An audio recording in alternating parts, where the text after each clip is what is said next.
356 ईसा पूर्व मैसेडोनिया के एक छोटे से राज्य में एक बच्चे का जन्म हुआ। एक ऐसा बच्चा जो एक दिन प्राचीन दुनिया की नींव हिला देगा। उसका नाम था अलेक्जेंडर। शुरुआत से ही उसके जन्म के साथ कहानियां जुड़ गईं। कुछ कहते थे कि जिस रात वो पैदा हुआ उस रात आसमान में भयंकर गड़गड़ाहट हुई, तो कुछ का मानना था कि देवताओं ने स्वयं उसे महानता के लिए चुना था। लेकिन अलेक्जेंडर किसी साम्राज्य का जन्मजात सम्राट नहीं था। वो एक ऐसा लड़का था जिसकी आंखों में बेचैनी थी और दिल में एक ऐसा सपना जिसे कोई रोक नहीं सकता था। रगों में आग लिए एक राजकुमार अलेक्जेंडर मैसेडोनिया के राजा फिलिप द्वितीय का पुत्र था, एक महान योद्धा जिसने मैसेडोनिया को एक उभरती हुई शक्ति बना दिया था। लेकिन अलेक्जेंडर अपने पिता के राज्य से संतुष्ट नहीं था। वो महिमा चाहता था। 13 वर्ष की उम्र में उसका गुरु बना प्राचीन दुनिया का सबसे महान दार्शनिक अरस्तु। अरस्तु से उसने विज्ञान, दर्शन, चिकित्सा सीखी और सबसे महत्वपूर्ण अकीलीस जैसे महान नायकों की कहानियां। अलेक्जेंडर नायकों की पूजा नहीं करता था, वो खुद एक नायक बनना चाहता था। एक दिन एक जंगली घोड़ा ब्यूसेफेलस हर सवार को गिरा देता था। सबने हार मान ली सिवाय अलेक्जेंडर के। उसने समझ लिया कि घोड़ा अपनी ही परछाई से डरता है। अलेक्जेंडर ने घोड़े को सूरज की ओर मोड़ा और शांत भाव से उस पर सवार हो गया। घोड़ा मान गया। उस दिन उस लड़के ने साबित कर दिया कि वो डर को समझता है और उसे जीतना भी जानता है। 20 साल की उम्र में ताज। सिर्फ 20 वर्ष की उम्र में अलेक्जेंडर की जिंदगी बदल गई।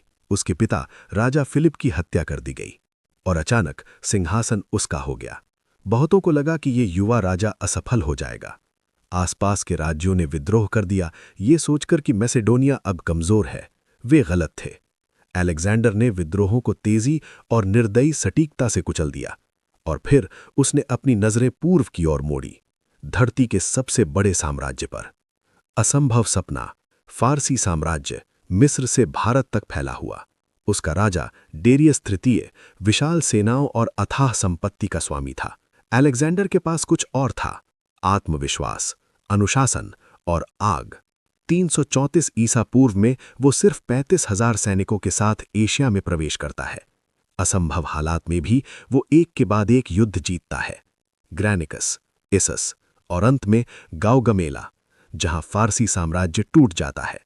डेरियस भाग जाता है और अलेक्जेंडर बन जाता है एशिया का स्वामी, दुनिया के किनारे से आगे। लेकिन जीत भी उसके लिए काफी नहीं थी। वो आगे बढ़ता गया, रेगिस्तानों से, पहाड़ों से, अनजान जमीनों से।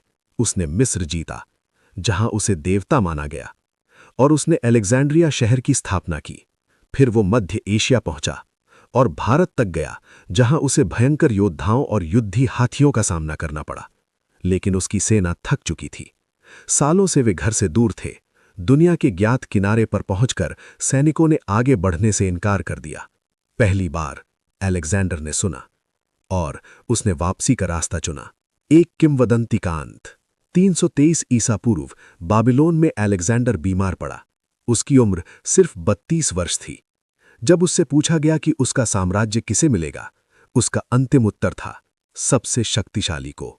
कुछ ही समय बाद इतिहास का सबसे महान विजेता चला गया। उसका साम्राज्य टूट गया, लेकिन उसकी किंवदंती नहीं। दुनिया को बदलने वाला लड़का। अलेक्जेंडर ने कभी कोई युद्ध नहीं हारा। उसने यूनानी संस्कृति को 3 महाद्वीपों तक फैलाया। उसने युद्ध, इतिहास और सभ्यता की दिशा बदल दी।